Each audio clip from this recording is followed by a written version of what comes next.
January 22, 2025 is the date that Samsung will launch its next-gen Galaxy flagships, with Galaxy S25 and Galaxy S25 Plus and Galaxy S25 Ultra. The 2025 flagship is supposed to have extra thin bezels. You can see the bezels represented on the dummy. New Galaxy S25 Ultra renderings showcase 4 primary color options. Galaxy S25 Ultra to exclusively offer second-gen Gorilla Armor Glass. Galaxy S25 Ultra powered by Snapdragon 8 Elite. The listing revealed the CPU will have 2 cores clocked at 4.2 GHz and 6 more running at up to 2.9 GHz. The single-core and multi-core results are around 30% higher than they were. The Galaxy S25 Ultra will have 16 GB of RAM on board. Samsung's Galaxy S25 Ultra will also be lighter than its predecessor, at just 219 grams. The Galaxy S25 Ultra will sport a 50-megapixel ISOCELL JN3 sensor for the ultrawide, a 200-megapixel H2 primary camera, and a 10-megapixel IMX754 sensor for the 3x telephoto camera.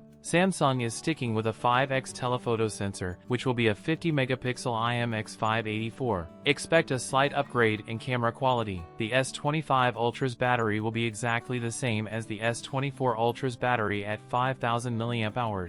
Even the maximum charging capacity will stay unchanged at 45 watts. It might also pack 25W wireless charging and reverse wireless charging features. The Samsung Galaxy S25 Ultra is tipped to feature a 6.9-inch AMOLED 2X display with 3000 nits of peak brightness. The Samsung Galaxy S25 Ultra come with Android 15-based One UI 7.1 for a deeper AI integration. Phone will feature 7 years of software updates and 7 years of security patches, like its predecessor. That's it for today's video. If you enjoyed it, don't forget to like, comment, and subscribe for more content. Thanks for watching, and I'll see you in the next one.